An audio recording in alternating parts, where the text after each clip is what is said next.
বাংলাদেশে 3টি নির্বাচন করেছে, এই 3টি নির্বাচন সফল করেছে প্রত্যেক জেলার ডিসি এবং ইউনোরা। শুধু পুলিশের বিচার হলে চলবে না। শেখ হাসিনা বাংলাদেশের একটা অলক্ষীর প্রতিমা মাত্র।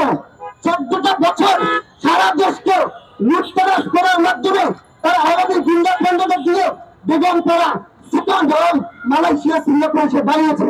সেই শেখ হাসিনার বিরুদ্ধে এদেশের মানুষ এমন এক বিপ্লবী পরিস্থিতি তৈরি করেছে, যদিও এটা বিপ্লবী গণঅভ্যুত্থান তা নিয়ে প্রশ্ন থাকলেও আমরা যে 2,000 মানুষ জীবন দিয়েছি তাতে তো প্রশ্ন নেই। আমরা স্পষ্ট করে বলছি, এই বাংলাদেশ 24-এর গণঅভ্যুত্থানের বাংলাদেশ। এই বাংলাদেশে আর কখনো আওয়ামী লীগের মতো ক্ষমতায় থেকে ভারতের দাসত্ব মেনে নেওয়া হবে না, হবে না, হবে না। বাংলার জনগণ, বাংলার ছাত্র সমাজ এটি করতে দেবে না।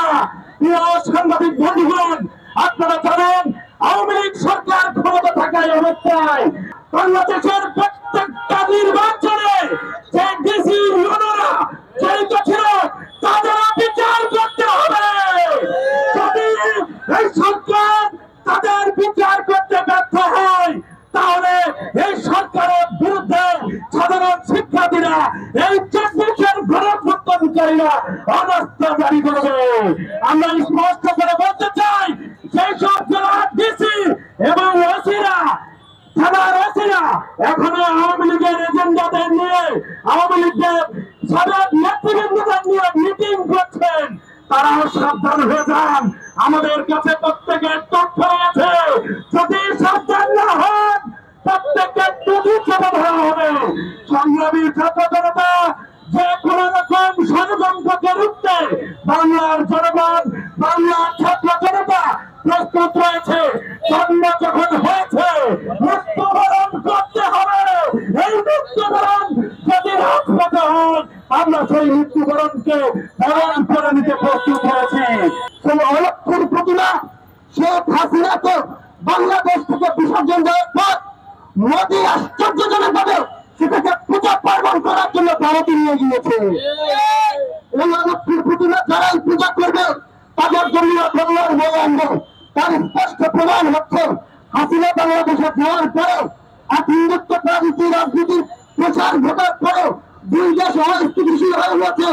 এই চিহ্নকে গ্রেপ্তার করার পরে একজন মুসলিম আইনজীবী তাকে হত্যা করা হয়েছে। দুঃখিত, আমি মুসলিম বললাম এই কারণে, কারণ চিহ্নের অনুসারী তারা এটাকে করেছে। আমরা বাংলাদেশ থেকে বলতে চাই যে এই মুসলিম না মুসলিম তা নয়, বাংলাদেশের একজন আইনজীবী সেখানে হত্যার শিকার হয়েছে। আর এই সমস্ত দায় একমাত্র ইন্ডিয়ার। সরাসরি কথাটা ইন্ডিয়াই বলতে হয়। আমি আরো বলতে চাই, বাংলাদেশ থেকেও এক ধরনের আস্ফোরণ কোন কোন জায়গা থেকে আমরা দেখছি যে অবস্থা মানেই হচ্ছে খেলার মাঠ। বাংলাদেশকে আন্তর্জাতিক খেলার মাঠ ভাবা এটাকে সত্য। ভৌগোলিক ভাবে বাংলাদেশ আঞ্চলিক খেলার মাঠই বটে, কিন্তু আপনাদেরকে মনে করিয়ে দিতে চাই, আমি যদি নাম নিয়ে বলি, সেই ভারত, আমেরিকা, চীন বা রাশিয়া সেই এখানে এসে খেলা করতে চান, সেটা আপনার পারফরমেন্স, কিন্তু কে এখানে কতটুকু খেলবে সেটা নির্ধারণ করবে বাংলাদেশের জনগণ।